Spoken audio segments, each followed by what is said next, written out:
There it is. That's what we needed was the drums. All we needed was those drums, dude. And that's when it kicks in to the next level. It does go next level. All right, let's run this down a little bit. Let's get serious here, real fast. I was muted. Nice. All right, welcome back, dude. Good to be back. Episode 5? I think we're on 5. Episode 5. Let's take these off. It's just for effect. Well, how we doing? Dude, we're doing good. How are things? I mean, I feel less intoxicated this go around. Yeah, that's good. So, Though I really enjoyed it. I really enjoyed the last go round.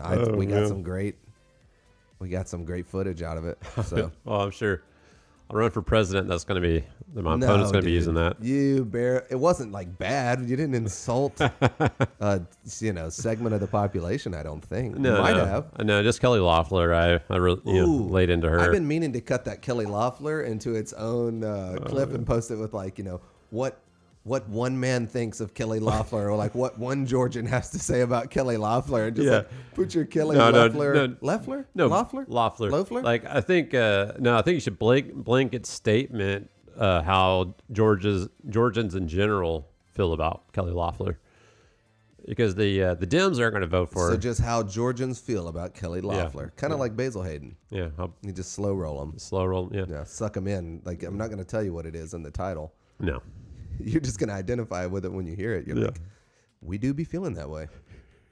I mean, that's all over now, though. I mean, if we want to get into the news portion of the broadcast. Yeah, we'll do just in, dude. This just in stuff. Georgia goes blue. Okay, no one even argued with it, not one bit. They just completely were like, well, they assaulted the Capitol, so that makes sense. We're not. Nobody's gonna petition any elections. So, I mean, that's incredible. Yeah, for that to have happened, but makes sense to me. I have successfully, for the most part, backed off quite a ways. It's been really nice. Got my work done on the motorcycle that I was wanting to do. Like, got my garage all cleaned up. Like, putting in work on YouTube. It's been nice, dude. So while this is the news portion of the program, I mean, as far as political news goes, I've done my job, and as like what I'd wanted to do, which was to take a step back. I feel like I've done it. Feels good. So it's like real good. It's like a cause and effect for your mental health. It's like I take in less news and my mental health improves. Mm-hmm. Interesting. Very clear correlation. Okay. My study hasn't run long enough to go full causation. But whoa. I was trying to imply causation over correlation. Yeah. Oh, and you were implying the causation. I was very implying bold. causation. That's very bold, dude. Yeah, very bold of me. You're going against science, sir. Okay? Believe all science, I think, is how it goes. Right. But I just wanted to point out on here, it's just tripping me out. I guess that my green screen filter is on, and some of this image is green. So, like, the video is playing through the mountain on the monitor. Oh, yeah. Kind of trippy. Oh, it's nice. Kind of awesome. Though. Just turn this background on this monitor just straight up green. Yeah, and it would glow through, but oh well, it's for another time. That's not a bad idea. Yeah, I'll pause it at some point. We'll set that up. And that's not true either. I'm just gonna set it up for the next video. So yeah, I have felt good about that. Yeah, I have felt good about that. About kind of taking a step back, and it's been relaxing more than anything, man. And I mean, I've said it many times, like. This ties into something else I was wanting to talk about repeating messaging, and because if you follow any number of like successful people, or even if you notice about successful companies, it's all about slogans, branding, repetitious, memorable, a lot of R's, memorable, yeah, rememberable, not just memorable. But I want them to be easily remembered. So that's memorable. Memorable. Okay. Yeah. But what if we go next level? Now, if the next level, that is rememberable. Rememberable. Yeah, you know what? That's probably why they were like, that's not a word, dude. No one can pronounce that. No, but just leave the re. But that's when Webster or whoever is like, okay, we're gonna make rememberable a word now, because they added one this year. It was what was that? It was like. it was something. Some people say like. I'll come up with it later, but it's, okay. It's, well, it kind of can sound, yeah. Anyway, either way, thank you for correcting me because, I think I was sounding retarded, trying to figure out a word. That you can't say that. You said it on the last podcast. So you set the precedent. I set the precedent, yeah. And so I'm like, well, if we're like the courts, dude, we go off a precedent. Precedent's been set. We allowed it. Okay, and I wanted to say it, and I felt like saying it, and I like saying it, and we grew up saying it. We grew up saying it. We're 90s kids, dude. We're 90s kids, man. We grew up saying we didn't think anybody would just like. No one said it to a mentally retarded person. No, just of course not. As an insult, But and we're just quoting Michael Scott, anyways. I mean, it's on Peacock. They took it off of Netflix, but it's on Peacock now. Oh, interesting. To quote Michael Scott. Michael Scott. You don't call. What does he say? You don't call something a retard. You call your friends retarded when they're acting retarded. You call your friend a retard when he's acting retarded. Okay. That's his quote. Okay. Anyways. It's like a different definition altogether. To go all the way back to my point, right? Because I've been done a good job of remembering my trains of thoughts when I lose them lately. I've noticed that about myself. And I think the politics is freeing up my brain to start remembering what I was talking about earlier. You're operating on a whole new bandwidth. Repeating, also took some Brain Force, Infowars.com, Infowarsstore.com, Brain Force. I took some of that a couple hours ago. Yeah.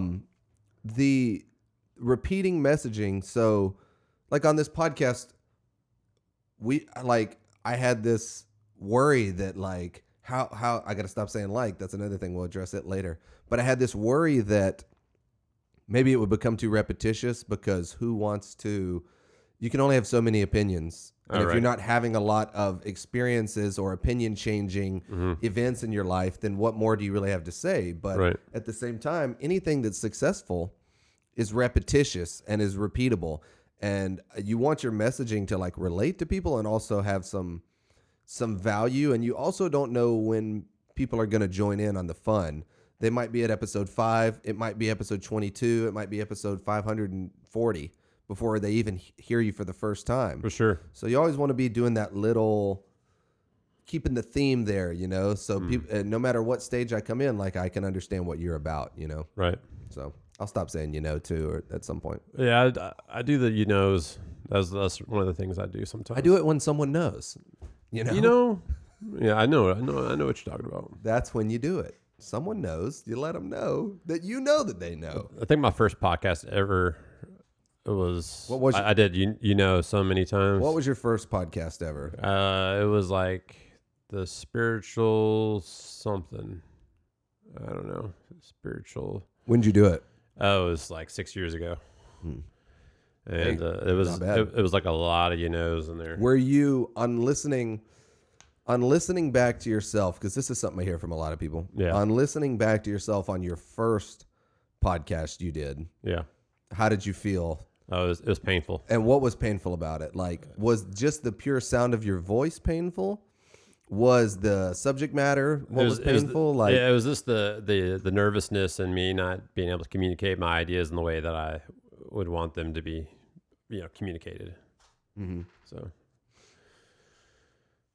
but actually hearing the tone of your voice and things like that you're okay with that? Yeah, I've gotten used to. You were already used to that. Yeah, I've gotten used to hearing my own voice. Yeah, getting recording equipment helps with that big time. Even, I mean, everyone has cell phones now too. You can just record your voice and play it back. You can get over that real fast. So, anybody out there with that issue, you just need to let that go. That's simple fix. Yeah, you just give your voice a little listen, and you're like, all right, that's fine. That's what I sound like. I get it now. I think you just got to embrace the suck. You just like, hey, it doesn't even suck. You just think it does. Well, I mean, whatever. It doesn't matter. Like if you believe if you suck at something, it doesn't matter if you actually suck at it or not. Just like, but practice is going to alleviate that perception of sucking, and so. It's like, I don't know, we're like little kids, we're playing sports and we're like, oh, I suck. I'm just going to suck forever. It's like, no, actually, you'll get better. You can actually unsuck. You can unsuck. Through practice. You can unsuck yourself, dude. Yeah. Wow. That's incredible. Yeah. Unsuck yourself. Unsuck. That should be a t-shirt. Yeah, maybe that should be like a new, it's almost like it sounds negative, but it's like a positive way to not insult someone, you know? Right. And because a lot of people will say, you know, suck my dick. Oh, right. As an insult, but you could say unsuck yourself, as in gather some discipline, sir, and improve your circumstance. Mm-hmm. Interesting. Yeah. Well, you're exactly right. I mean, putting in the reps, dude, is what makes us get better. Yeah. You know? And I feel like we've gotten better at podcasting. I've gotten better at putting the whole thing together. I mean, that's a simple, quick example. You got the green screen in now. I mean, got the green screen. Not running it today. Just wanted to try it without it's more uniform this way, you know. Okay. For the two of us, I don't want to be getting special treatment over here. Okay. I see just because we're in my studio. Okay. I'm like floating, and you have this just lame gray wall behind you. That doesn't seem fair. I mean, you could get some artwork and put it behind me. See, and then here, now listen to this. Then you put another green screen on that side. Uh-huh. So then we can both have dual green screen. And it's retractable. Oh. So you can still have your artwork here. Right. Like if I mounted the green screen, like if I put a 2x4 and then the green screen, there'd be enough gap behind the screen to where it wouldn't hit any pictures or anything on the way down. So if you wanted to wheel it up, boom, you kind of got that look. And if you wanted the floating look, dual green screen. It's a good setup. I've thought about. It's only $100. I've thought about adding it, but have you been haven't seen the need. Have you been getting any sponsored ads for art on your Facebook I don't know. feed? I have no idea. I have no idea what the ads are. I don't think I know I don't have any say over it, but I don't think I'm deep enough in the algorithm to be like, this guy's channel is a this focus, so let's put these at. Like I don't think I have the viewership for the targeted ads, but maybe who knows? Maybe they're advertising. We'll take someone with 10 views on a thing and be like, hey, this is who's watched. This is the 10 people that watched it, so let's just advertise what we have on them. I'm not sure. I mean, just say art into your phone enough times, and maybe it'll show up. Why do I want art advertising? Oh, right. That's what we were just talking about. Yeah, they're trying to like sell you art. You know, totally. I've been seeing legendary art. Well, it's mostly because I buy from Displate. Oh, really? Yeah, displate.com. Yeah. It's like metal. Yeah. Metal plate. I heard about them through a Twitch streamer, SFan TV. He was sponsored by them for a little while. Displate, huh? Yeah, and it sounded like an awesome idea. No, that's so cool. You've gotten a few? Yeah, I've gotten a few. And they're awesome? Yeah. What do they run? Like, what's the... like $100. Yeah. For a good size one, like, that's like, I don't know. I got my hands here. Oh, yeah, that shows everybody. Yeah, and for the listeners, they can really get a visual. Like that. You could just describe an item that's of similar size. Textbook? Like let's a college just say, textbook? as big as a grown man's torso. Serving tray? Lunch tray? Lunch tray. Bigger than a lunch tray. As big as a grown man's torso? Yeah. So that's like 18 by 24 maybe. Yeah, something like that. No. Maybe like, it's more like 32 inches probably. I mean, by 24. I think the 18 by 24 is probably closer. So, and what do they do with it? Like laser engrave? It's metal sheets of metal. They print whatever, with paint onto the metal. Right, that's right. And then you have like double face tape with a magnet and slapped up on the wall, and then you can just go and put these metal sheets on the wall. Oh, and they can come with frames and stuff too. But yeah. But yeah, it looks clean though, like borderless, clean, floating on your wall. Yeah. I remember he showed a few examples, and I was like, if I had something like that I wanted printed at the time, and really even still now, I don't have any like images or ideas or shapes that I want printed on stuff, though I would like to like brainstorm on that and think about it. But I remember that being awesome. I didn't know you had some, dude. I'd like to see some pictures of that stuff. Yeah.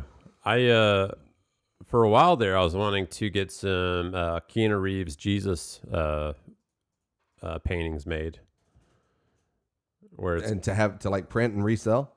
Not necessarily resell, but more so for myself. Oh, for your own self? For my own self. Keanu is Jesus? Yeah, Keanu is Jesus. Wouldn't that be kind of blasphemous, though? I mean, he's supposed to be immortal, because this guy's like, have you seen the immortal Keanu Reeves images?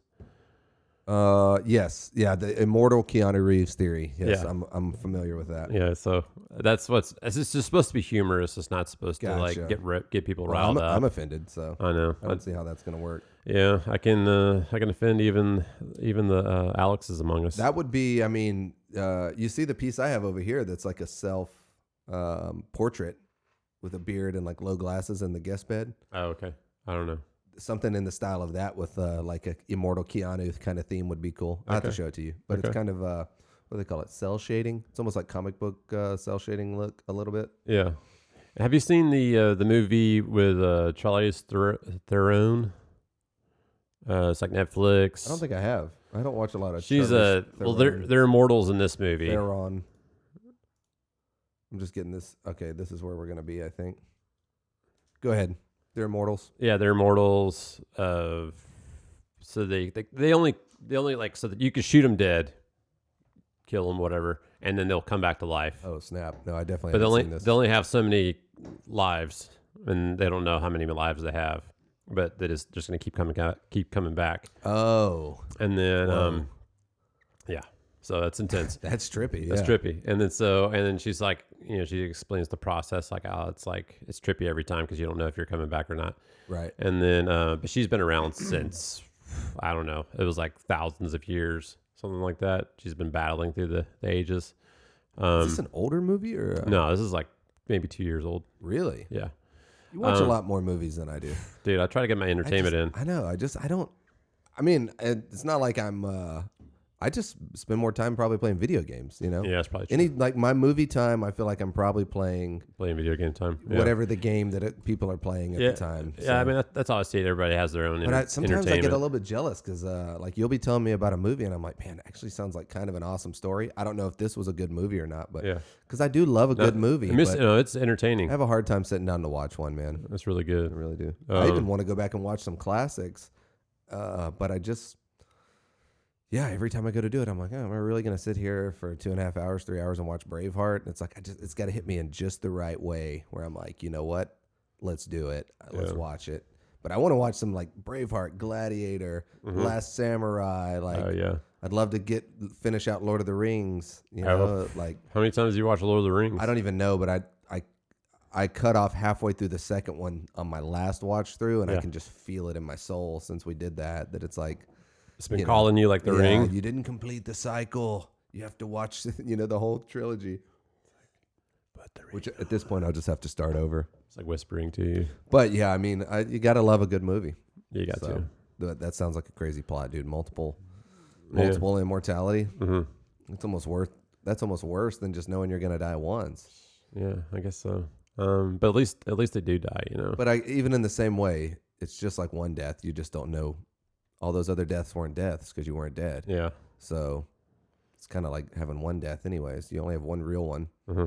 It's just more intense because you have to die multiple times. Whereas, Anyways, let's not talk anymore about dying on the podcast. Let's move on to... Now, so you and I watched UFC 257. That's right. UFC 257, UFC 250. Get all those like hits in there. Does the YouTube algorithm pick us up? I don't think so. Pick up us saying that? Okay. Yeah, they don't. So we shouldn't spam say that. Okay. Yeah, I mean, that's fine. Mostly just tags, and when you're making the video, put the tag in there, and then have it in the subject title. Gotcha. And then they just determine. Yeah, based off views and analytics. And then the description. If you put UFC 257 in the description, which I might, even though it's not a huge, but it's in the news, dude. It's recent. It's fighting. It's we're talking about entertainment. I find it entertaining. Dude. I bought the fight. Yeah, Dana, I bought the fight. Please let me show this footage. Right? Am I going to get? It's on YouTube. It's on YouTube it's on already. Fair use, Dana. Fair use. And I already paid for it once, so don't even hate. Jeez, man. But you saw it. I saw it. What'd you think before I run this? I mean, what'd you think of the result? The result was surprising to me because I felt like Conor came on very strong, and he may have been cocky. That I don't know. I think he felt very confident during the first round. And then something happened where I think he talks about in post-fight that Poirier or whatever, was messing with his calf, was leg kicking his calf. Oh, yeah. And so he basically locked his leg up. Yeah, his mobility had gotten to the point to where he couldn't dodge the punches like he normally would. Mm-hmm. And so then he landed a good punch, and then it stunned Conor, and then from there it just became over. Like I was showing this to Lacey, and she's like, "Oh, this fight looks over." Like after he landed that one good punch, I was like, "Yep, well you called it because it's about to happen." It was about to happen. And is that like and then he knocks him out a few seconds later, right? Yeah. That you could feel it when it was happening. When the fight turned, you're like, uh-oh. And then he just got pummeled, man. It was very, I'm a little bit distracted here. That's why I'm ing because I'm typing. But it was very, what's the word for it, Phil? Shocking to see him get it was shocking. Pounded out. Just because you haven't seen that before from McGregor. I saw a good meme on Instagram I was trying to find, and I wanted to show the picture. I don't know if he went flat foot against, I don't know if it was on purpose or after the calf kicks, right? But there's a picture, I just won't show it then because I can't find it. But there's a picture showing McGregor versus, it may have been from the first Poirier fight. And he's like up on his toes. Right. And he's in classic karate fighting stance, kind of one hand bent to the chest, one hand bent out in front of you. And he'll open his front hand and like touch with his fingertips. Oh, yeah. For, like, feeling distance. Yeah, he does like and to do then that. He stays on the balls of his feet and he kind of hops in and out of range. And you can't really land good leg kicks when the person can like kind of hop back just out of range of your kicks. Yeah. And stay on your toes. And then the picture shows him versus Poirier at 257, and like his weight is clearly forward. I mean, he's planted on his back foot, kind of leaned over his front, so he's going to be driving from his back foot like you would for a good punch, but he's not on his toes to move in and out. He's just kind of like leaning forward, and I wish I could find the picture right off the rip, and just show you like why he was doing that. And so he was doing. Some people were saying because he trained boxing. And like he's been training boxing to fight Pacquiao, and he wasn't like respecting Poirier's strategy that like he might leg kick, and he came in and just thought he could do a boxing match with Poirier because that's what it was last time, and that's who he was as a fighter, who Poirier is as a fighter. Yeah, I mean, there's a lot of speculation, but without even speculating on his mindset or anything, when I saw that image, I was like, yeah, he didn't even when the fight started, because like I'm a McGregor guy only because he's hype, you know, and I like to see people who are like high clutch performers and like high performance. I don't mind seeing them win regardless of their pomp and circumstance, however they choose to present. Like if they get in there and perform against some of the best in the world, and he did it time after time, to where I'm like, I'm following this guy's story, man. He's rocking worlds. It's crazy, you know, like I was in on the hype. So I was expecting a McGregor performance, not because he's my guy. I mean, I support him in the UFC more than I did Poirier. I didn't even know about Poirier because I'm a hype guy. I'm like, I know about McGregor because of the name recognition. And so I went in expecting McGregor just because he has clutch performed in the past against fighters where he just comes in and knocks somebody and you're just like, how does he pull it off again and again? So you can't help but believe in him because he's been so clutch. And that's why it was even more shocking when you're like, whoa, and he got knocked out, dude. Like he just got pounded lights out. Yeah. That hadn't happened to him before either. So it was like a double whammy, brought your world from like way up here opinion of McGregor to like shocking, you know, holy crap, I can't believe that happened. Now, obviously, for me, it settles back out like, well, everybody gets knocked out if they fight enough fights, you know. Right. It's not an impossibility, but it was shocking to see and entertaining. What did you feel about it though? Because we split it was like $10 per person.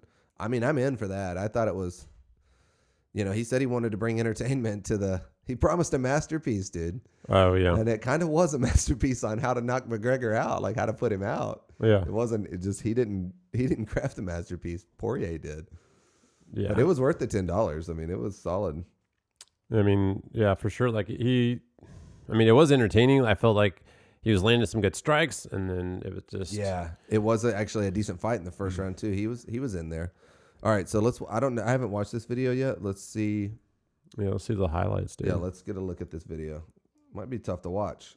Yeah, like see that? I mean, that hit right there. Like I think he was just thinking he was going to land more of those. His face looks so much more like, I puffy or something, man. I'm sure he's been hit a couple times. He's just got like this calculated look on his face. Like, why is this dude not lights out yet? I think that was one thing too. He dropped him with a couple punches, and he's like, "Why is this guy not unconscious?" Yeah, like boom, that's a punch right there. Like that's like right across the jaw. Yep. This was a good, but even with the takedown, Conor still got like turned around and back up, like elbow right there. Yeah. Oh, the shoulder, strikes. the dreaded shoulder attack. Gosh, yeah, look at that leg. He can't even hardly stand on it. See, that's a good one. But that was something he said about Nick Diaz. He was like, this dude's like a higher weight class, and he was like underestimating how much more of a hit that Nick Diaz could take than some of the people he's been competing against. Yeah. They brawled a full 5 rounds, man. Just battered each other. Yeah. Yeah, I think Poirier's got a stronger. The last time he knocked Poirier out, he punched him in the back of the head, and it wasn't intentional. Yeah. But he did kind of catch him behind the ear because Poirier was trying to dip a punch. Yeah. And it actually put him right into. And same thing that happened to Conor. He got punched straight in the face because he was trying to I guess he was already going down, but he kind of moved his head into the punch too, out of instinct of trying to dodge. So maybe his chin is more than Conor was expecting, like you're saying. And then apparently, even when he started checking these kicks, I thought it was maybe going to turn the fight. But I saw in a post-fight interview that Poirier said he got his timing. And I'll show you. I think it was on this combo right here. He said he got his timing on these combos. And that's why he pointed to him mid-fight, because he was like, oh, I got your timing now. We'll see if it's in the highlights. Well, let me run it back. This combo right here. So he was throwing this left and then the right straight from underneath. Yeah. And Poirier picked up on that. So he did it, and he started countering with a right hook. Okay. See, and then he points to him. He's like, see, I got you now. Left, under, and he hits him again. See how he throws that combo again? Yeah. That's the 3rd time, dude. And Poirier hits him the 2 times. Okay. Hits him right there. Watch, Conor will go left and then under with the right. Oh, well, we're already past it now. Then he just slugged him. Wow. Okay, good. I didn't even show the full brutal beatdown at the end. We don't need to see that. I mean, that I think that was really the bottom line. Conor kept throwing this sort of straight left and then a straight right from underneath. And Poirier realized that and was like, I'm just going to throw a right hook into his face. Every time he's reaching underneath with the right, I'll hit him in the left side of his jaw. And he does it to him 2 or 3 times. After he points to him the first time, he's like, got you, dude. I hit you with that right hook that time. Now I know.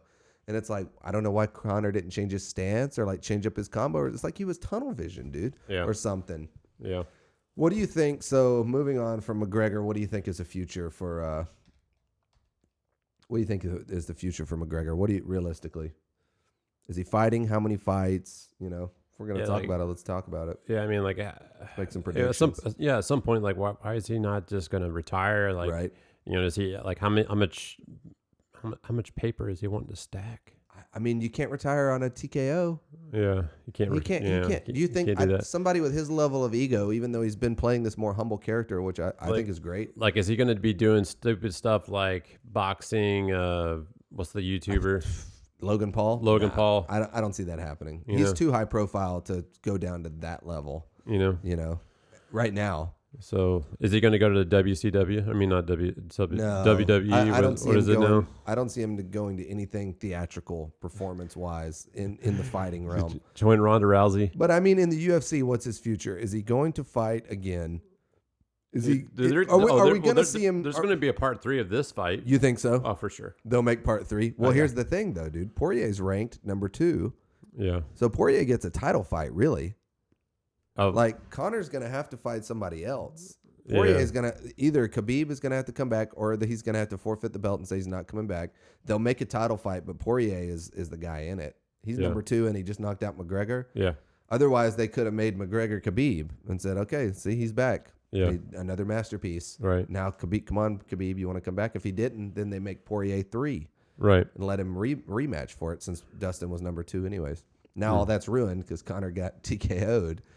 But what I think is that Conor he'll have at least one more fight this year. But if he loses that, it's going to be some real thinking he'll have to do. But if he wins it, then I think he'll see a path where he can sort of have one more rise and go out on top.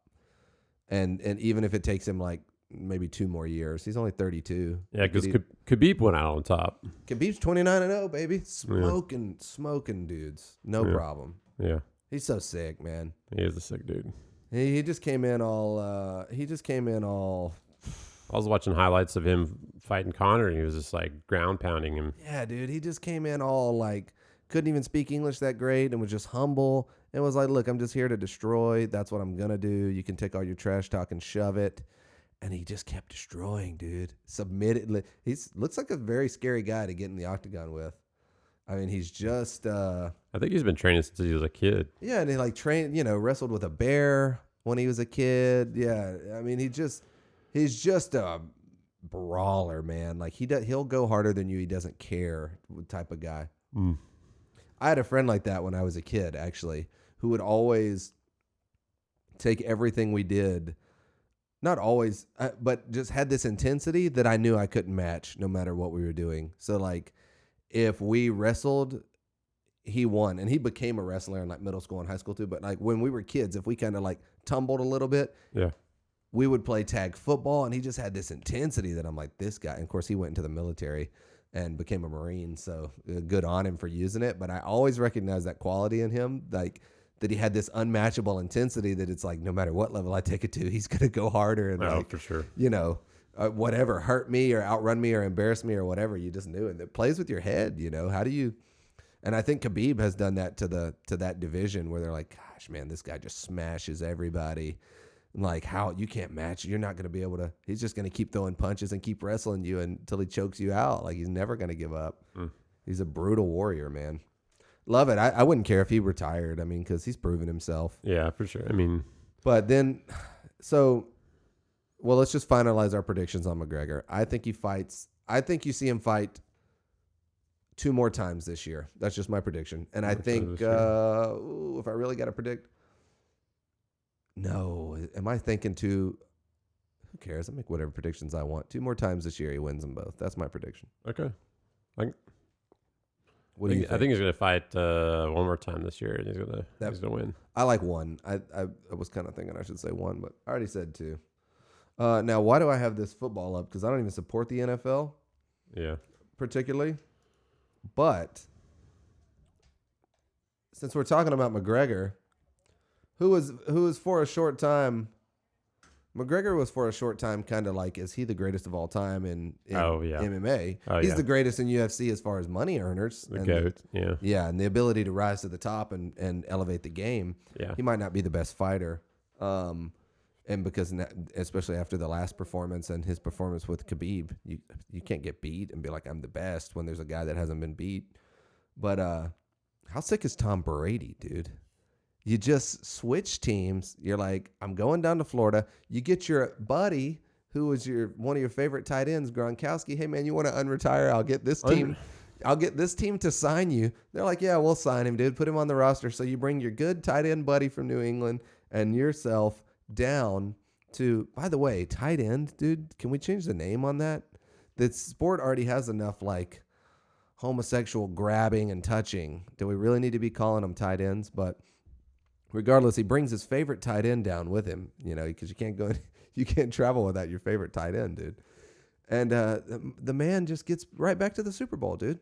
Amongst a pandemic, Phil, with Corona out there, just claws his way back. I mean, it's. But does that make you the greatest of all time, dude? At the professional level, if you can play with one team, go to what's he been to like 10 Super Bowls. He's doing what, if he wins this Super Bowl, and the whole thing's probably scripted and that's fine. I'm buying into the whole plot. Right. But if he wins this Super Bowl, he already has like more rings than anybody else, double the highest playoff wins of anybody else. Like, his stats are already insane, but then to just be like, yeah, I'm going to switch teams and go to the Super Bowl one more time, even though I could have easily have just retired and gone out, whatever. I like and this. he just I like this. When I suck, I'll retire. Which one? Second row. There you go. Yeah. Yeah, that's awesome. Why not? Dude, I mean, that would be the ultimate human performance if you could somehow still go at that level in being that old and gray. No, where's the meme where he's on? Where's the meme where he's on the golf course, man? It's so good, and he's like doing the air punch, and he looks ridiculous. It's so perfect. Let's just make sure we get that on the. Oh, of course, it's Pinterest. Oh, I'm pressing the wrong keyboard. There it is. I love that. That's like when you make it to your 10th Super Bowl, dude. It's almost like a Jim Carrey moment. It's ridiculous. It just caught him in a weird stance, but it's so perfect. He's like mid. There's actually there's a better one of that, but yeah, the dude is just the that's a true undisputable greatest. That's like if McGregor came back and put Poirier out in the first round and then fought Khabib and put him out by knockout in the first round, then your whole opinion would change where you're like, this guy just keeps coming back and showing that he gets better and better and destroying people. Tom Brady legitimately was like, okay, I'll go to this other kind of like the Buccaneers, dude. What are they doing? They weren't doing anything. They weren't even on anyone's radar. No, they weren't. And he just is like, all right, we're going to the Super Bowl. Whether it's like because he did it or not, doesn't matter, dude. He's there again. Yeah, I didn't realize he pulled Gonzalez out of retirement. Gronkowski. Oh, Gronkowski. Yeah, don't Hispanic up his name when he's clearly Gronkowski. Okay. What's a Kowski? Gronkowski. Okay, he's So how dare you nationalitize him, dude? Gonzalez was Falcons. Tony Gonzalez. Yeah, and he was disgusting. That's a man who got old and probably could have kept playing. He was still he was commentating the next season looking like ready. If he got a call, you could sign him, dude. I mean, he was looking ready. But I'm checked out of football. But I just wanted to point out that that's like. And that's why I'm a Brady guy, dude, just like I was a McGregor guy. I like to get on the bandwagon and follow the hype because that's what inspires me is like the hype guy. Now, I like to see a humble loser make a comeback and all that stuff too. Yeah. But how inspiring is it I feel like some people get bitter about it, but how nice is it to like see someone succeed at the highest level and maintain it and go against what everyone says is possible. Like he's too old. He needs to retire since he was 34 and just is like, bro, I'm in the Super Bowl again. What are you going to say now? It's like, I mean, it's so awesome. How does he get to play through a Super Bowl and not get injured? Like say Matt Ryan got injured in the Super Bowl and I'm like, how's this happening? How are we going to our backup quarterback? Wait, it wasn't the most recent Falcons appearance, but it was like, it's like, dude, why? I don't know. And he's older than Matt Ryan. Yeah. And Matt Ryan is a kind of if you're putting sort of fitting people into a mold, Tom Brady and Matt Ryan are in a similar class as far as like their build and their style. Oh, okay. But whatever, dude. Screw the Falcons. Screw football. Tom Brady destroyed the Falcons, who that was a really hard Super Bowl to watch. Dude, I woke up like going, no. Dead middle of the night. It was, and I'm not even like, I was a much bigger sports fan before the whole political involvement. So, but I was still the weekend sports guy who I just wanted to watch a good Braves game, watch a good Falcons game. Yeah. I didn't necessarily buy the gear and track all the stats, but I did, I checked in on it on passing, watched the highlights and stuff. And I was following the Falcons, I was watching them on Sundays at that point. So it wasn't even like, oh, the Falcons are in the Super Bowl, let me go watch. Mm-hmm. Like I'd been following them all season. I was like, this is our season. Like, it felt good to be from Atlanta. And then we just got slaughtered. But now I'm like, oh, well, we got beat by the best to ever do it, dude. So that's who I should be looking up to and modeling after. Like, I shouldn't be hating that guy because he came in here and whooped your ass. Yeah. You should be like, that's my guy, dude. Screw the Falcons. I'm going with Brady wherever he goes because he's the clear performer that continues to deliver. Yeah. So that's who you want to tune into and be inspired by. And because what you got anything else on Brady? Because I was about to do a transition here. So you see I got the GameStop stock up right here. How do we go to that? I keep hitting the wrong keyboard to change my camera settings. It's tanked, dude. GameStop has tanked 33% as of me reporting this to $230 a share. What a tank, dude! When just what were you at, $20 a share about a week ago, $40 a share a week ago? Yeah, it'd be interesting if they could do something with that money. Like if they like. What do you mean do something with the money? Like if it was like say stock was say like investing in their company, right? Like say like all of a sudden they had like a huge cash flow. Oh, GameStop could actually take this valuation. Yeah. Well, the problem is they're not actually getting the money. It's all just a fugazi. So it's not like they can take that and now they could take it and make a case for why they're expanding or whatever because look at their shares, but they can't because they know it's a pump and that they're not worth.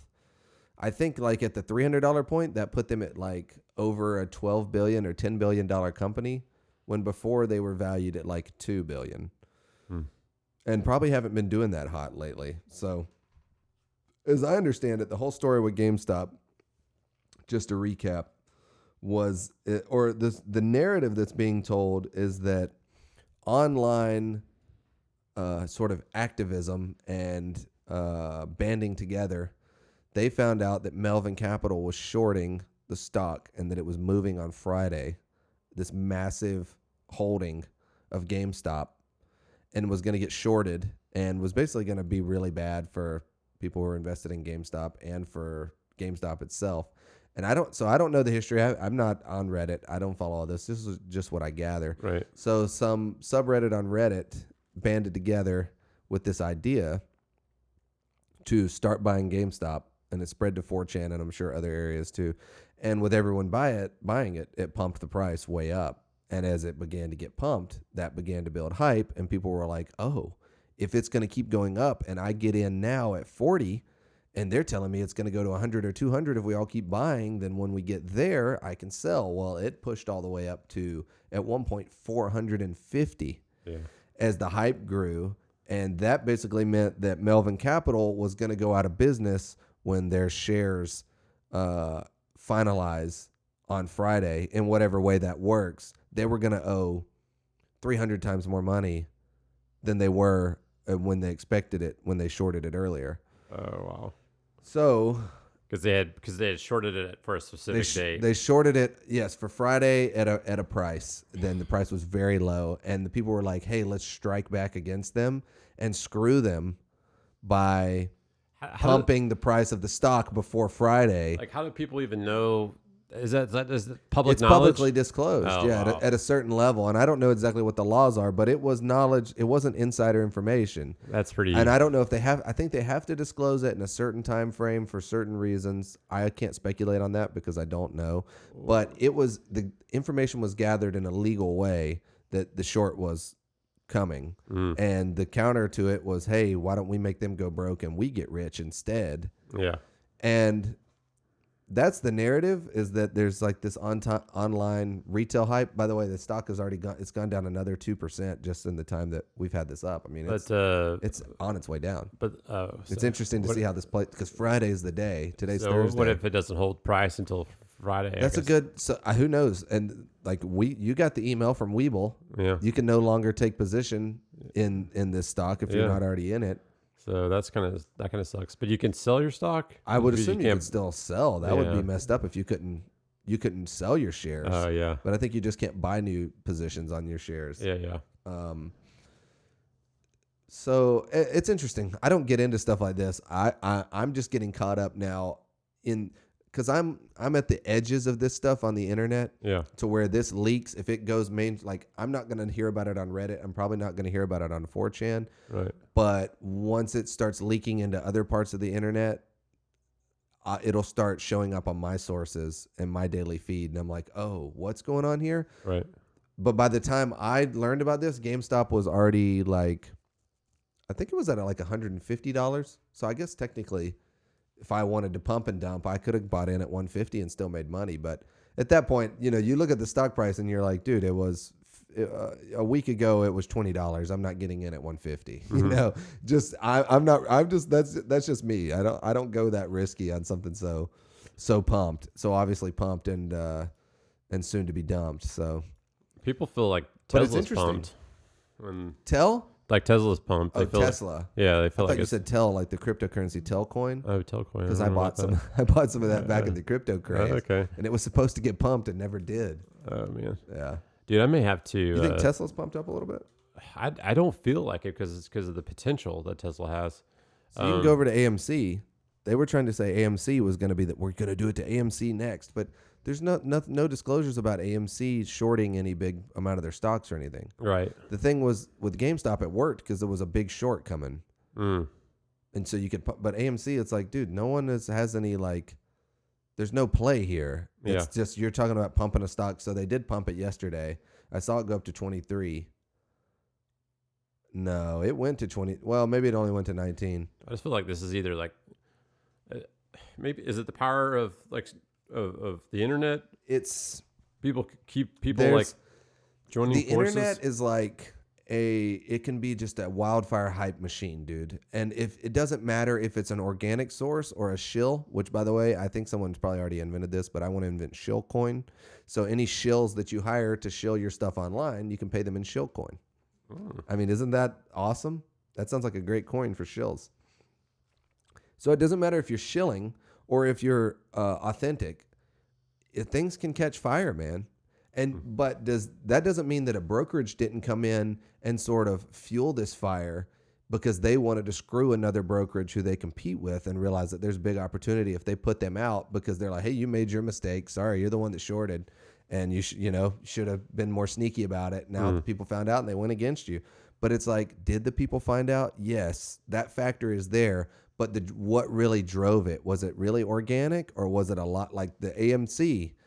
Like probably AMC was a good way for people to pump it up to $16, $20 and get people buying in. They're like, whoa, it just went from $4, $2 up to 16. Like, this could be the next, like they're thinking this could be the next GameStop. It's that we're going to push it to 200, boys, buy in at 20. No, dude, it just tanks right back down to $9. Like you can't just pump every stock like this.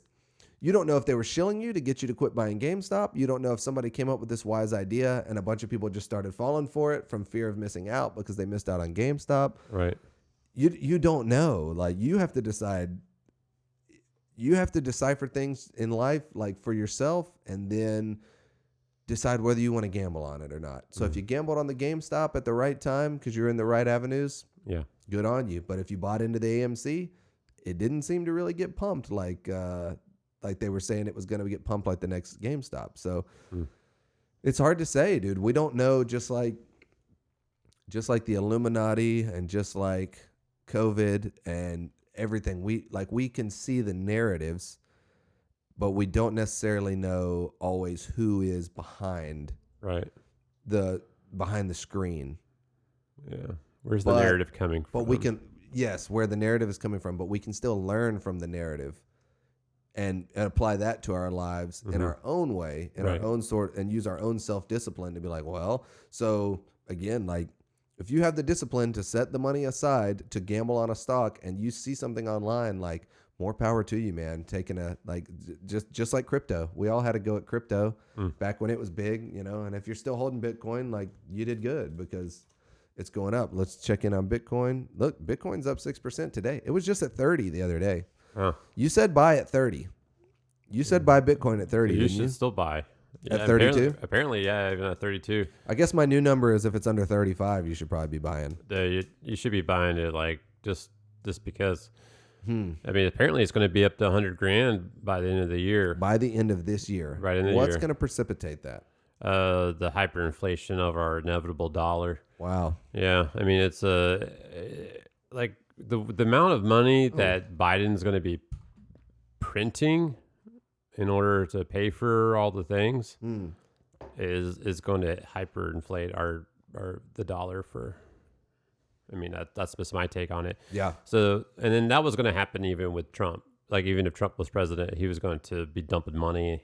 He was already doing it in his first 4 years. He was already doing it. Yeah, he was. So they no were matter spending, dude. No matter who was president, the Bitcoin is like inevitably going to go up compared to. That's a good point. Compared to the U.S. dollar. Even if the dollar inflates, that inflates Bitcoin because Bitcoin's value is basic. People don't like to admit this, but to me, Bitcoin's value is still based on the dollar, and there's no separating that. If Bitcoin was not $32,000 and $32,645 as of this moment, right?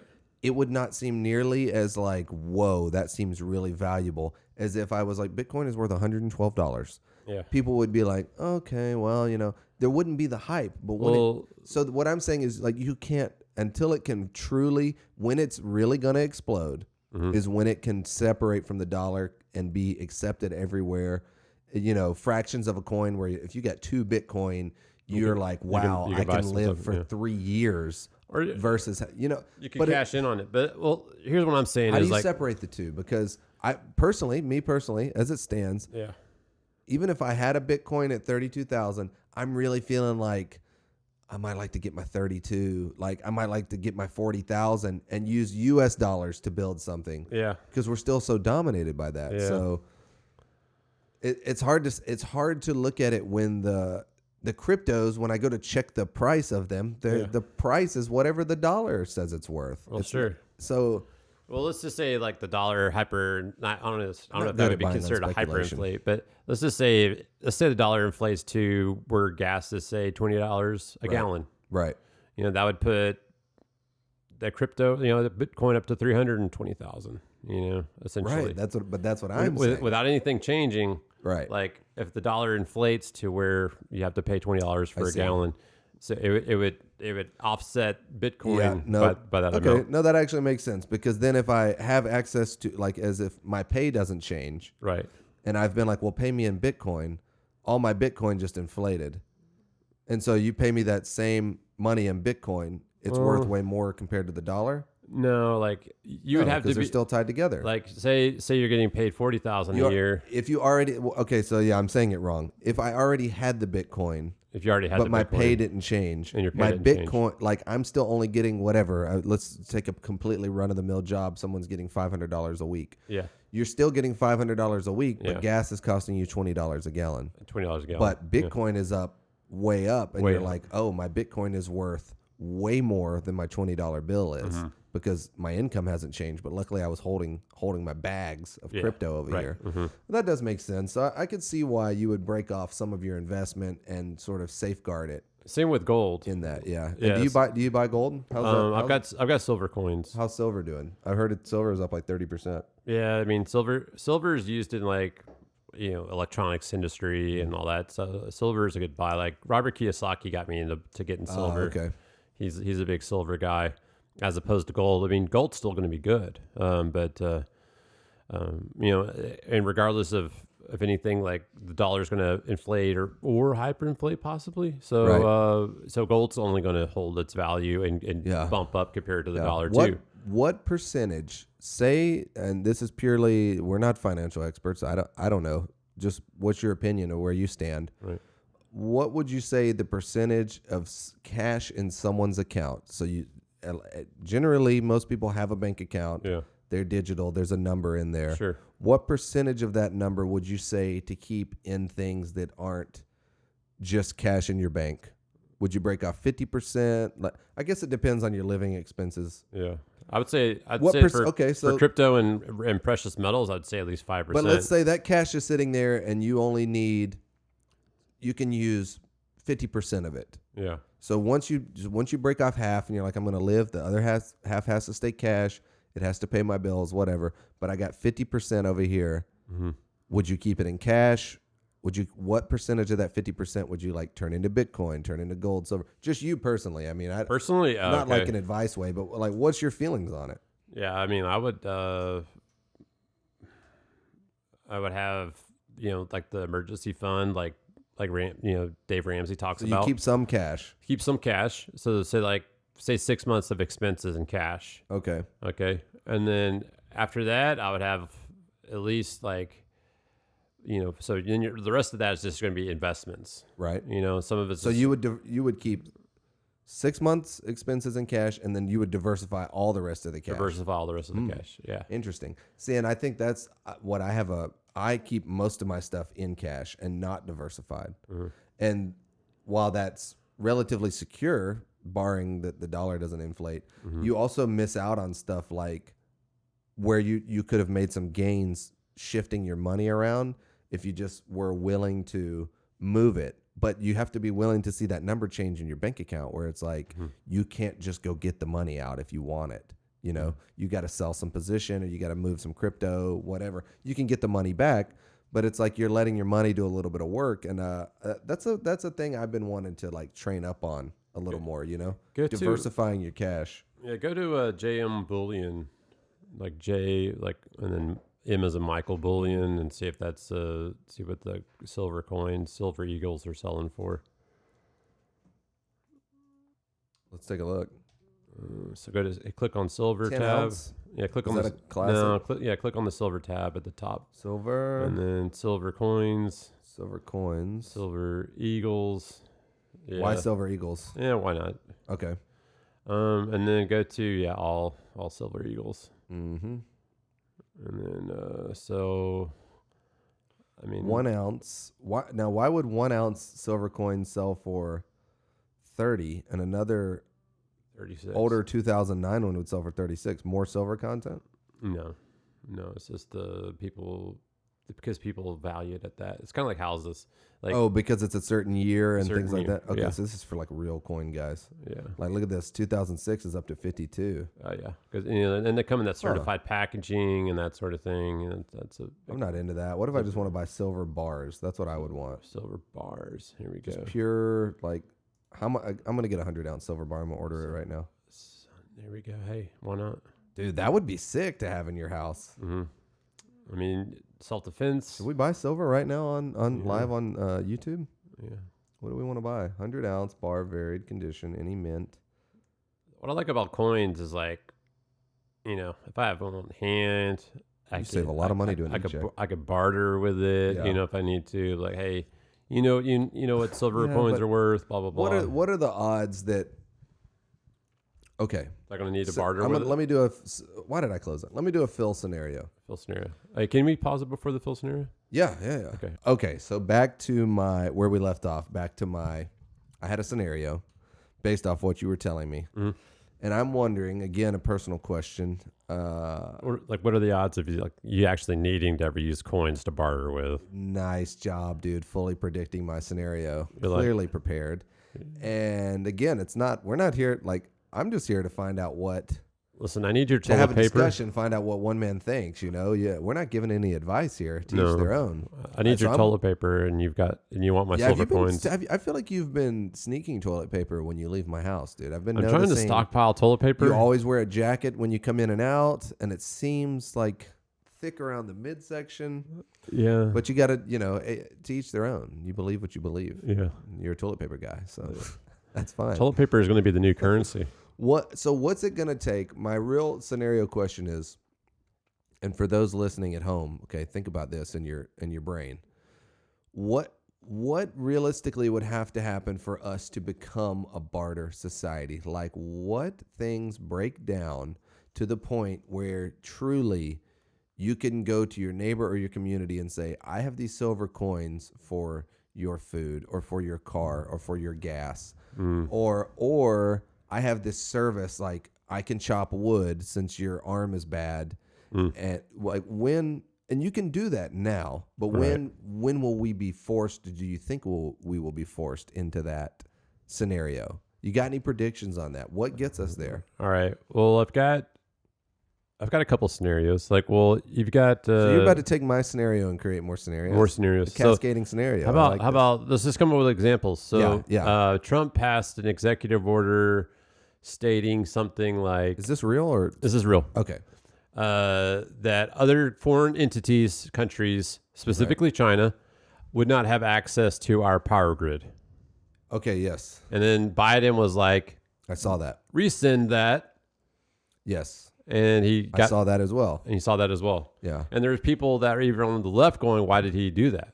It is weird. It is strange. I mean, so you see, okay, so, I won't cut you off. So, it's weird, but it's not, because of course he does things for China. We get that. Yeah, we get that. Yeah.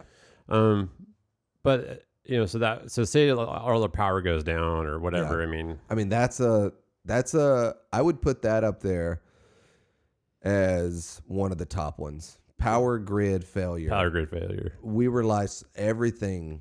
We're swiping debit cards to pay for stuff. Oh yeah. ATM to get cash out. Yeah. Like AC, heat, fans, cash on hand, and or coins or stuff to barter with. Cooking is mostly electric. Like Yeah. We rely on power grid for everything. Like you'd be like relying on the propane you have left to use your grill out back. Right. You know?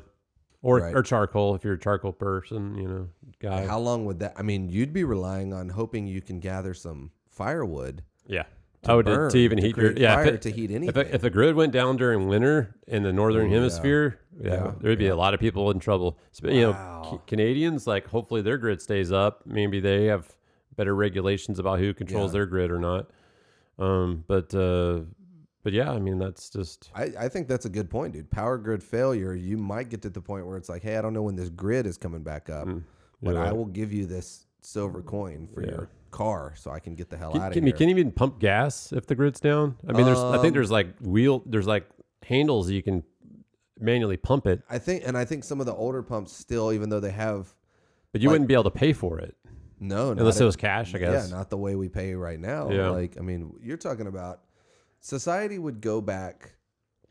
What are we at? 2021. We would probably years? go back, 200, 100, maybe even 150 years. 150 years, yeah. If we lost the power grid, just like that. And how many people can survive that way? Like, God, not many. Not many at all, man. I don't think. I myself included. I don't know. I think I would make it beyond like the first wave of like absolute not survivors, but because I have some preparedness, but even with what I have and food supplies and what we have for property, I still don't like how long can we go without the power grid? There's no going back to normal life after that. And what is crypto worth without power? Yeah, you're right. And without computers, I'm like, if we're not running computers and we invest it all in crypto, I mean, cash immediately becomes, at least you can believe in paper money is going to be better than like, oh, dude, why do I want your Bitcoin? I can't even boot up a computer to make the trade with you. Yeah. So that's going to be a interesting. I think that's an interesting choice people have to make. If you think that do we even think we're going to get to this scenario? Yeah. In our lifetimes, are we getting to barter America? Is it that much doomsday? I hope not.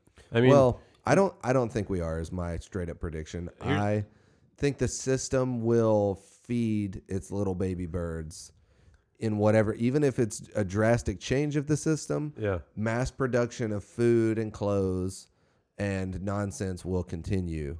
Yeah. I just, short of a power grid failure, like you're saying, but as far as if we keep the lights on, right, then they'll just keep pumping us and dumping us like they always have. What's your stance on movies preparing us, like preparing pre-programming the collective consciousness for potential events? I think movies induce trauma in a way, like they make you identify, and entertainment does this in general. You just like McGregor and Brady, you identify with the character. To where when I saw McGregor get knocked out, like I was shocked. When we saw the Falcons get roasted with a third quarter lead, you said it. You woke up screaming, no. Like no. I remember going to bed and not feeling comfortable, like I could fall asleep because he was just playing it over and over in your head. Like how do you blow that big of a lead? Like how could that be possible? Yeah. So now I'll sit and get involved with a character for 2 hours and follow its story, and then you start to feel like that's real, like that could be me. It's so tough what they went through. So in that sense, I think that, and it's good or bad, they can also build you up. But in that sense, I believe that pre-programming exists in the idea of messaging. Like when we want someone to feel this way, when they see this image or when they see this movie, what is necessarily the motive? It's like the narrative. Who's behind the narrative? I don't really know, but I can see what the movie is trying to make me feel and how it wants me to look at things, whether it's for an innocent reason of art or if it's for a nefarious reason of like, you better really consider this, and like not, who knows, maybe a zombie movie or like something intense makes you feel like you shouldn't go against the system and your life is better just being a cog in a machine and you have everything you need. So it does, maybe it's like school. It keeps the population more it takes the edge off a little bit, man, where nobody really wants to bust out of the mold and do for themselves because they're like, that I saw what happened to characters in real life and in movies that do that, and sometimes they get beat down and it's a really rough life. So they're like, I'd really rather kind of coast along with what the system offers me, and I think that's my way of explaining it. They want you to think something when they create it. I just don't know who it is. That sometimes it's people with good intentions and sometimes it's people with bad. But I think they intentionally induce feelings and trauma. And that's how they keep you watching. You want to look at a creepy synopsis of a movie? Yeah. Let's check out Children of Men. No, just do like Wikipedia. Oh, okay. Yeah, Children of Men. Good, then I don't have to record any sound. It's got Clive Owen in it. Yeah. There you go. Let's bring up Children of Men. So the plot? I guess the plot. It's 2027. And then okay, this is the one. Do Control Find decades. So 18 years of infertility. The film takes place 2027 when 2 decades of human infertility have left society on the brink of collapse. Okay, and now they seek sanctuary in the United Kingdom, where they're subjected to detention and refoulement. What's refoulement? International law forbids a country from receiving asylum seekers. Okay, that's non-refoulement. Okay. And then, but there's more. And then that's like COVID camps. Dude. Control F, separated. Okay. Gotta keep them separated. Am I typing it? No, I typed in Spara. Separa. All right. Separated. Here we go. Okay, all right. So, then read this line. So, they were led by Theo's estranged wife, Julian, from whom they separated after their son's death during 2008 flu pandemic. Whoa. So, 2008 broke them up. To 2027, right. two decades of infertility, roughly around the same time the flu pandemic had occurred. So what caused the infertility? I don't even know if the movie goes into that. Right. But and then you also have these America's frontline doctors that are saying that the vaccines, the Pfizer vaccine, has a potential to affect a woman's placenta. Yep. In a way that could cause infertility. That's those are just facts, man. About like that information's out there for anybody who wants to look it up. It has a certain protein. It interacts with certain proteins, and those proteins are known to be found in the woman's placenta. Right. So it's like, so what if it goes and attacks those proteins and ruins that and makes her infertile? Right. So that's how we're getting pre-programming from Children of Men, flu pandemic, and then 2 decades of infertility, which you can already search and see that like men's testosterone, sperm counts are dropping apparently every year. And I'm sure they are because we continue to put more and more artificial, unnatural things in our body. Right. I mean, if you change things about the diet and what's natural, then you're going to see things change. Like if you change what you put in, you're going to change the outcome. And we definitely eat, if numbers for fertility were higher 100 years ago, right, they ate a different way. And now you analyze how someone eats 100 years later and the fertility goes down. It's kind of like, maybe we should look at what's going in to figure out what's coming out. And we definitely have very different diets than they did. And lots of things added that didn't exist, back then. So yeah, we have freakin foods. We have food. And then we're contending with things like this. I don't know, dude. I mean, the timeline's off, but the timeline's off. But the years, that's all. Like just the years. Just of it. The years. But we're in the 2008 is our 2020 of this movie where we're like, okay, we had the pandemic, and we're gonna see how fertility goes over the next 2 decades. 2 decades, yeah, God. And then in the movie, according to this, left society on the brink of collapse after 2 decades, to where asylum seekers were going to the United Kingdom and being put into detention by the government. Yeah. Being controlled in camps because of societal collapse. So, yeah, I mean, that makes me want to go watch Children of Men. I haven't Haven't seen it in a while. I mean, what? And at what point are these ideas just syncing up? And this is why people question things. Right. Why does so many of the themes sync up so well with what's happening in real life? Oh, well, because, that's real life follows patterns. And of course, something like that. And we've had pandemics before. It's nothing new. Like, you can write it all off just as easily as you can come up with a reason for it. But to me, the reason, it feels more compelling than just a coincidence, and that's just my intuition. Other people may feel differently, but when I see stuff like this, just like when I saw stuff about election fraud and election integrity, YouTube, I had an intuition that it felt very fishy. Right. And you can ignore that and live your life a certain way, and you might be just fine. But I think constitutionally, they had every right to challenge, based on what was going on, and I just didn't see anything wrong with the challenge per se. Like, you could be libertarian, you could be like third party, and I think you could still be like, I think they should challenge it because what's it hurt? What's it hurt? If there's nothing there, what's it hurt for the challenge? There's nothing there. Yeah. I mean, they're like, well, it could waste taxpayers' money because they're investigating. Suddenly we care about that. They're trying to impeach a president who's no longer in office, which there's no constitutional basis of even doing that. You know, did you hear Ted Cruz? He's like, I didn't. You know who's next on the chopping block for being impeached? Clinton, Obama, Carter. He starts naming off all these former presidents. He's like, dude, you want to do impeachment against a person that's no longer in office? Dude, we can go down the list. Like, yeah. I guess I did hear a little bit about that. Like, because we talked about this earlier. It's like, you're setting a precedent, man. Yeah, you're setting a precedent. Like, what if we want to dig up Benghazi and be like, maybe we should impeach Obama for Benghazi now that we know what we know about it. Like, and since they came out and directly lied to the American people, it was like, well, it started from a protest over a video. And it's like, no, we have you on regular media, MSNBC or whatever, NBC morning show, news show, Sunday morning news, like repeating this lie at press conferences, everything. Can we impeach you for that? Like, yeah, no, he's exactly right.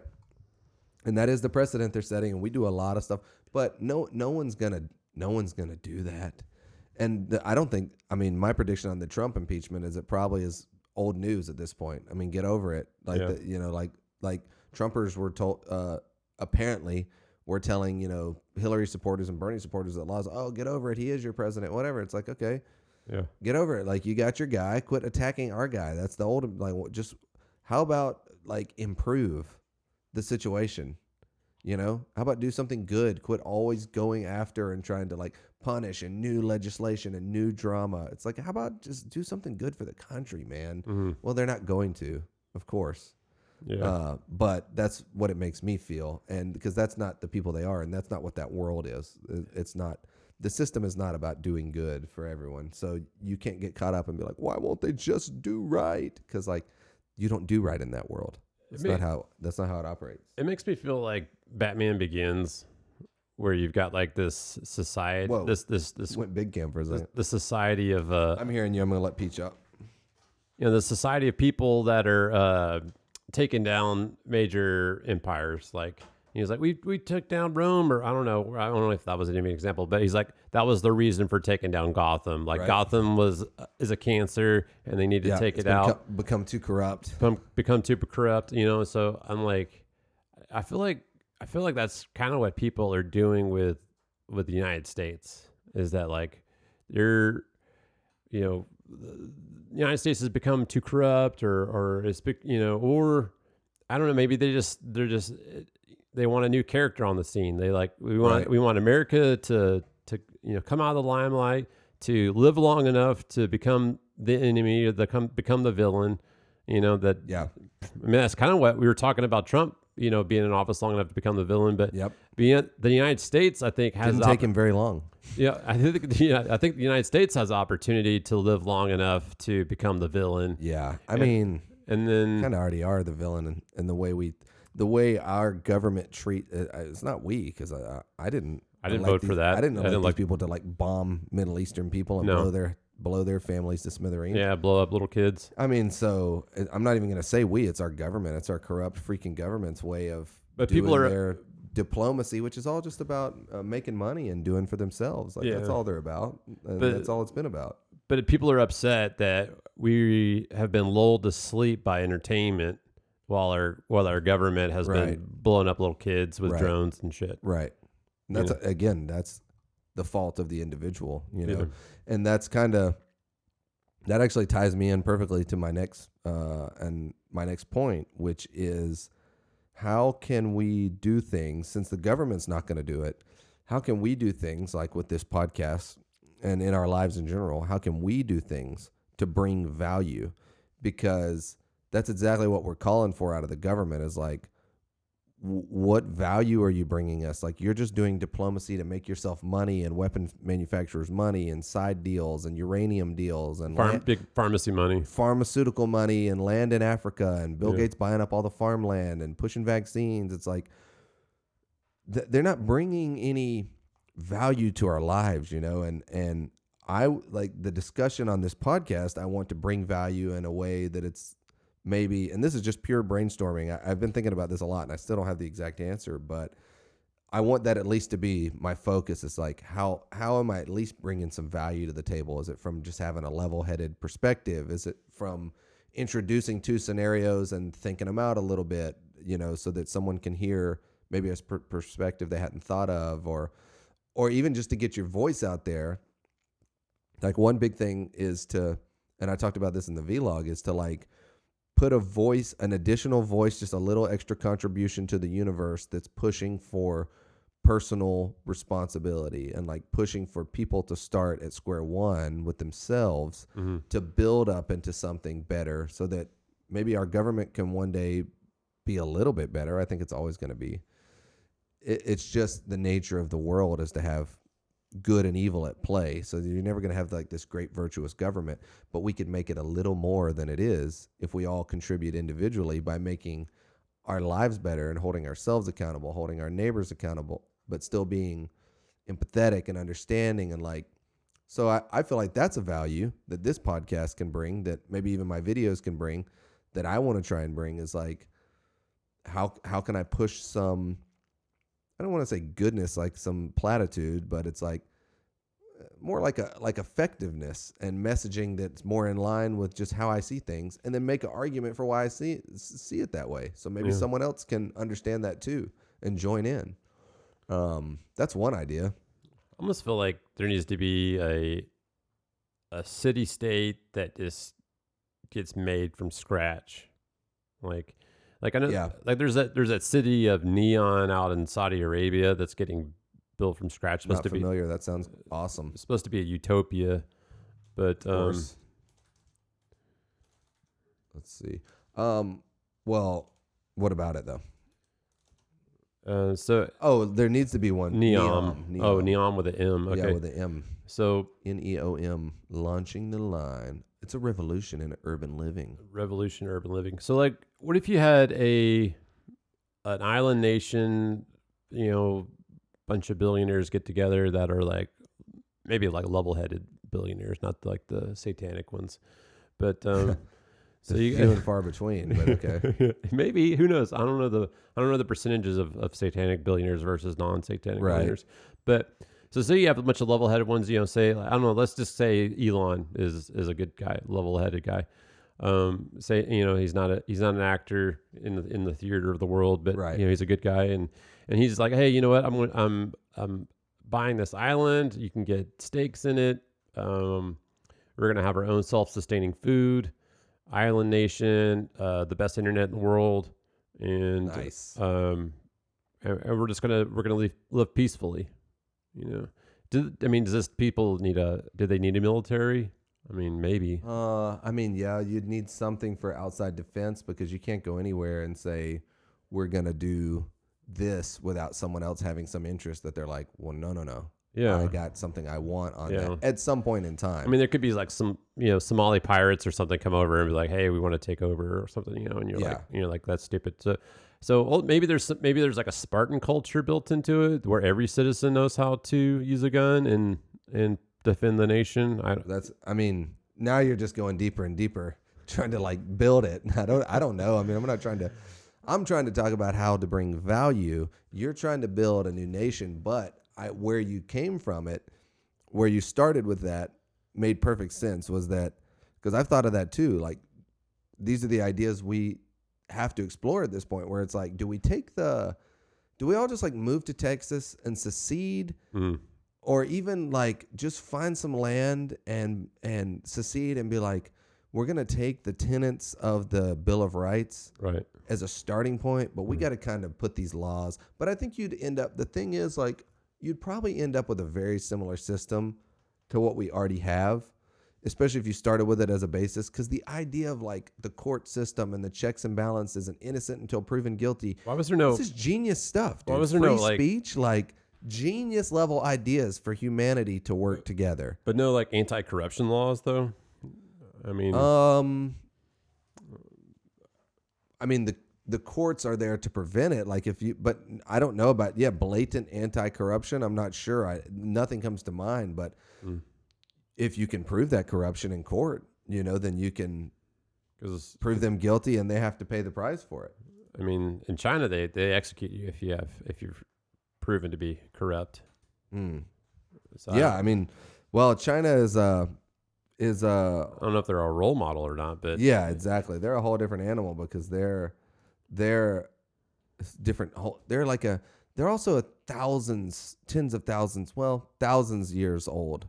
Right. Society. Like the people have migrated around that land and lived in that section of land for so much longer than the different cultures that have come here. And so we're new. Like China's kind of already a monolith, and we're new. But man, they're around that empire time of like 250, 300 years where it's like, that's when empires fall. But we're so needed by the rest of the world, but not to the point where we couldn't be replaced. And again, I think that's why one of my main themes here is always just going to remain that you have to, like, it's like coronavirus, try to get yourself in shape, take some vitamins, get some sun. Like you should be the answer is not just wear a mask, get vaccinated.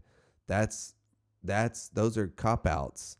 The answer should be like, get yourself as healthy as possible, right? So that you have the best chance of survival, not wait for some solution to come down the pipeline, right? And it's the same, and that's kind of why I checked out of politics in general, because I was like, what? They're never gonna give me what I want. It's like you have to go out and get what you want for yourself, or create a small version of how you want the world to be, right there in your local area. Even if it's just you and your wife, or you and your family, or you and your dog, like you create it first and then let it propagate outwards. I feel like. What other, is there any other value that you can think of, like brainstorming, that ways to bring value to the content or to your life, or to bring value to the people so that they can feel like, I'm engaged with this? Well, I think education is, in the United States, our public education sucks compared to other countries. Yeah. Right. Yeah. But it's getting to a point to where that's even kind of a moot point. Like when we raise our, kids, whatever, in whatever decades, there'll be 20s kids or 30s kids or whatever. Right. We can have, there's online platforms that can teach kids whatever they want. So that, they'll get the public education, but like, our kids would have the opportunity to, if the internet's still around, albeit on a basis, that they have the opportunity to learn as fast as they want, as hard as they want, whatever subject they want. And then, they could learn all the other stuff from school and that sort of thing. But then it's like, we could teach them everything that we wish we had learned at that age. Like, what's, how to handle money, to, how to create a business, or how to, even just how to eat right and exercise or whatever, like some basic stuff. And how about also,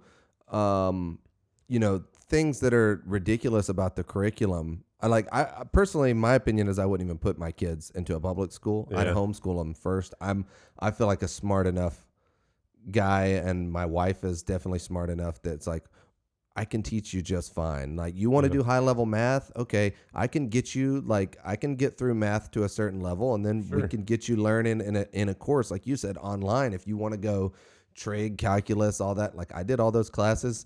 I couldn't teach them to you, but I could could follow along up to that point where they're not going to be with the access to information. You're not shorting your kids out on anything except maybe forming some cliques and friends at school. But you should be taking them out in the community on baseball, soccer, sports. That's what these things are for. It's not like, that's not white wasp America socialite pastime. We've been doing that since the dawn of time. Like, you find some community stuff to organize around so you can get some interaction.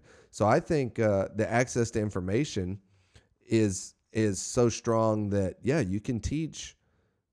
You can learn whatever you want. What I was getting away from the curriculum of public school, and maybe learning relevant history instead of nonsense. Maybe learning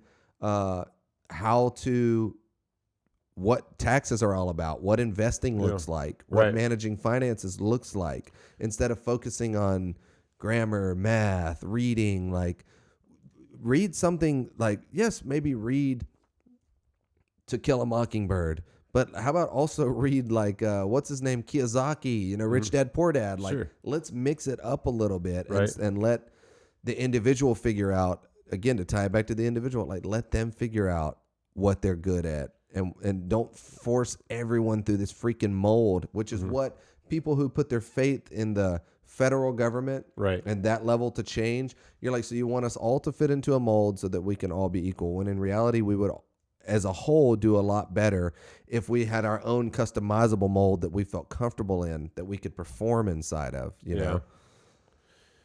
Are we bringing any value here? Is this bringing value? I mean, it could be. I feel like there's value here. I mean, it's valuable to me, man. That's one thing. Well, I mean, getting the ideas out there is valuable to me. So, I mean, like, ideas and creativity, like that comes from, thinking out, or experiencing knowledge or ideas from other people, like where their videos or books or podcasts or whatever it is, like, if you're constantly getting, new streams of ideas coming at you from all different sources, it's only going to help you to become more creative. I mean, expand your perspective for sure. Like, and then, but even that's a creative muscle. Like, if you're, wrote down 10 ideas every day, 10 ideas for anything, it's going to help you do that better. Your mind's going to start to restructure to allow you to think more creatively, creative problem solve. Awesome. But what I was saying about the schooling is that I think kids, I like the restructuring the mind, dude. You're exactly right. That you're going to maybe start reorganizing your thought processes, because you took in information that made you reconsider.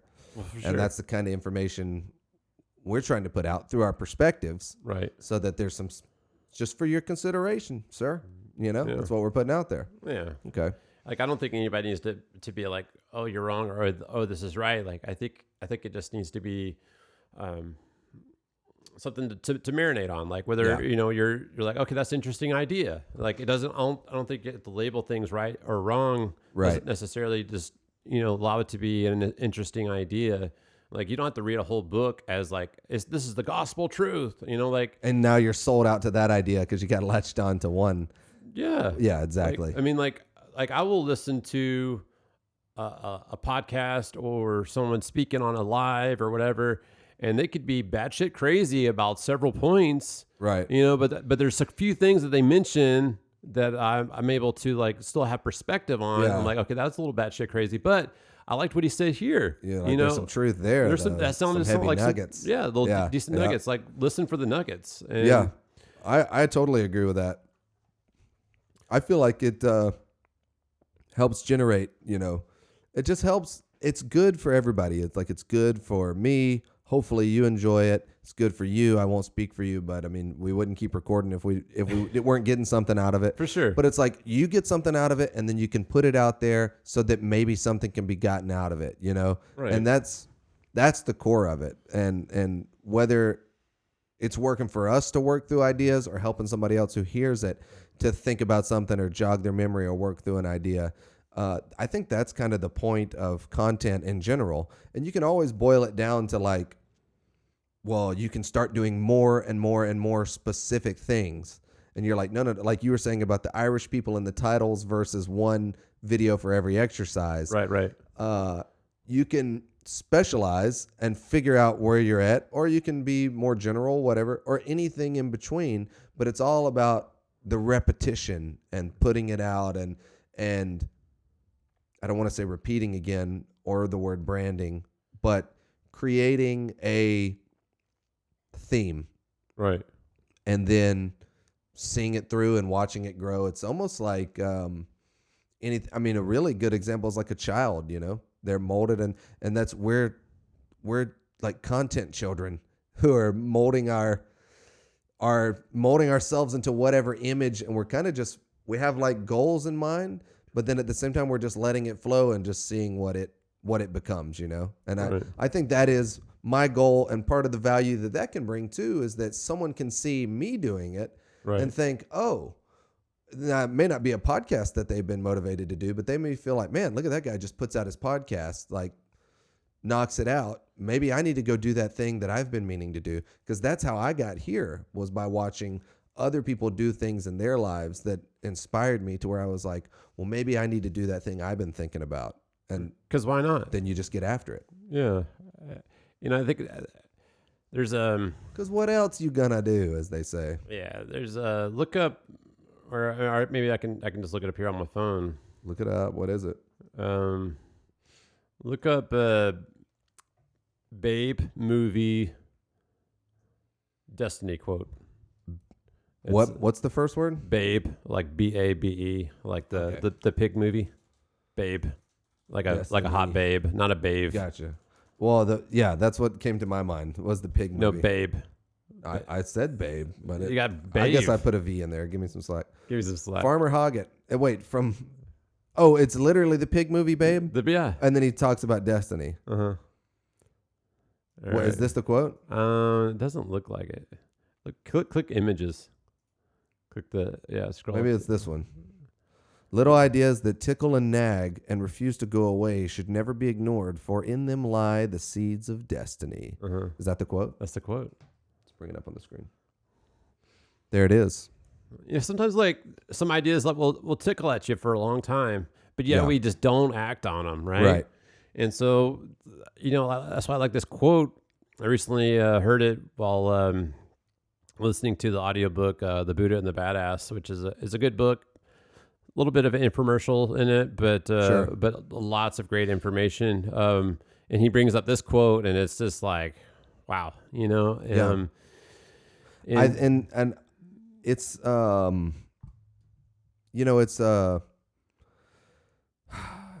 that's what I consider conviction when I use the word, and because I use the word conviction like maybe slightly more than the average person, I feel like.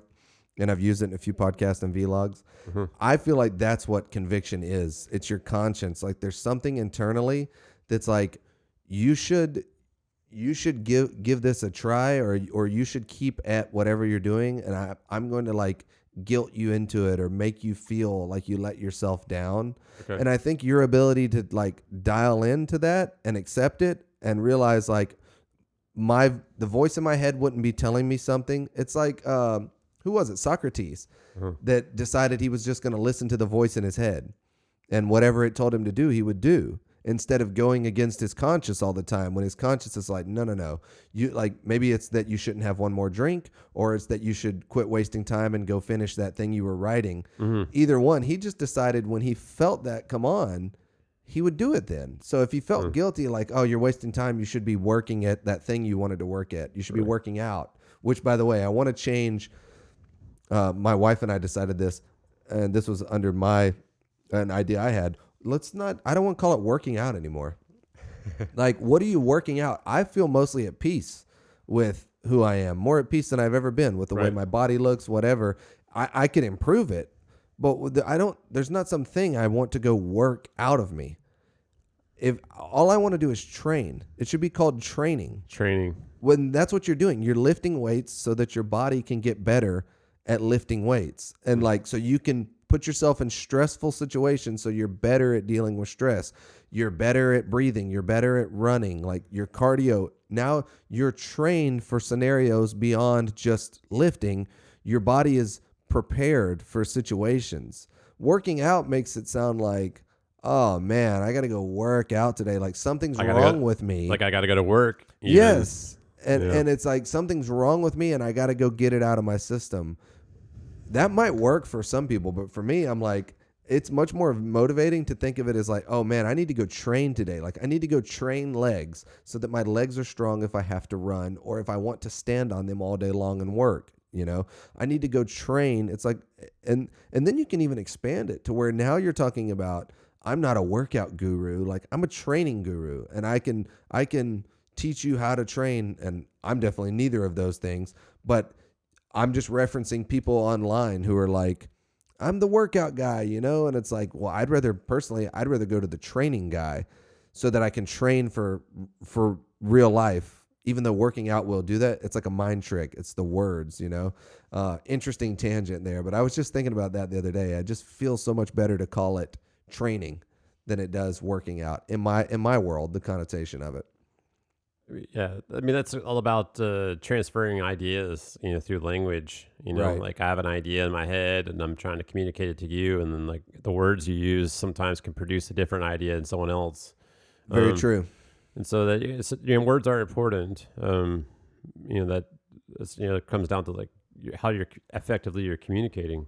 That's another good thing you can put into practice doing content, things like that, and something I'm personally wanting to improve, and I was gonna maybe do some kind of like short video content or something like vlog about exactly that, like how to improve your language skills and your communication, and just be more aware of what you're saying as you're saying it as much as you can without overthinking. But how can you most effectively boil down the point you're trying to make it, back it up, support it, and then continue the conversation, reply to a response or whatever, you know, building that language without the like the filler words like you were talking about earlier, getting rid of all that. But not even that, like you were saying about Russell Brand, of course, he just has a massive verbal IQ to like pick and choose.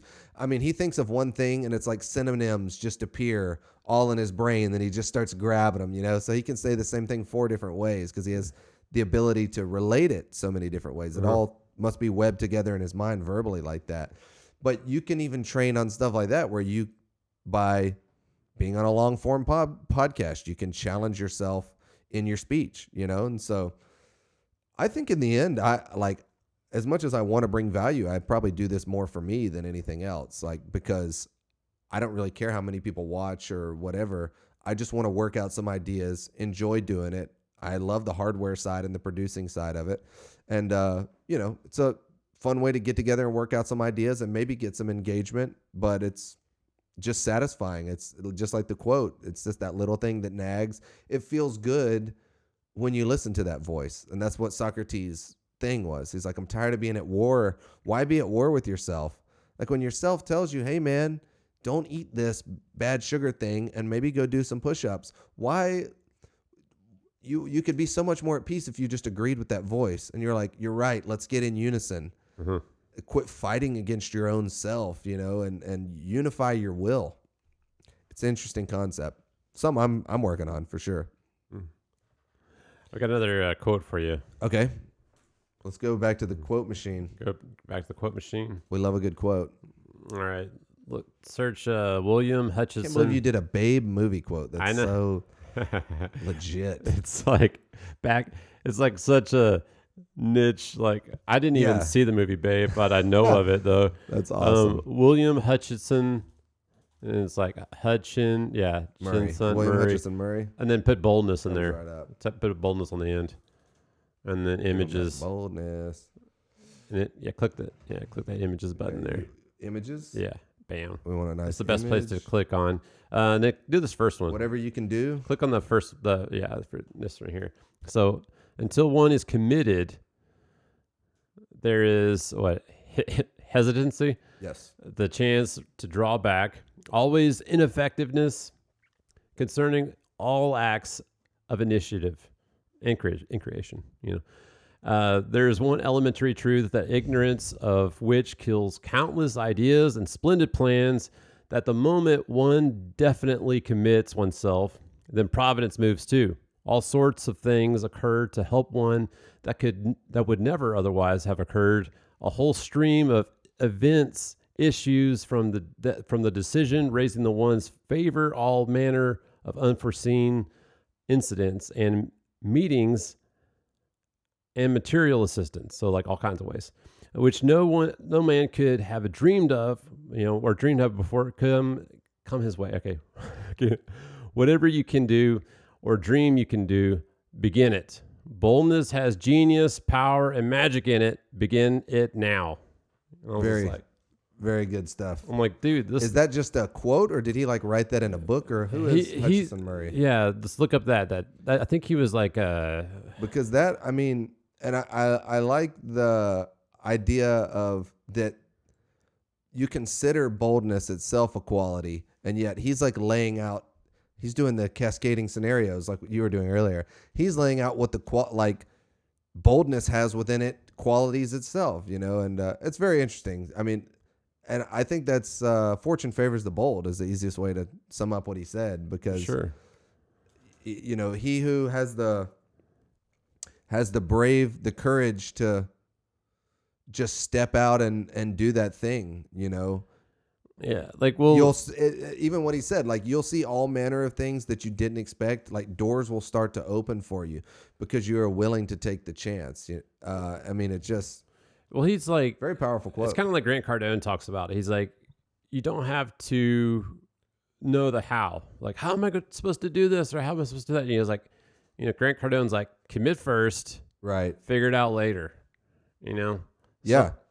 And that's exactly what that was saying too. It's like you just need to commit, and that kind of goes back to like unifying your will. Mm-hmm. Don't let your mind tell you one thing and you want to do another thing and you're not sure. It's like just pick out those things you are committed to and unify yourself with those ideas, and then drive towards that. Man, just go for that.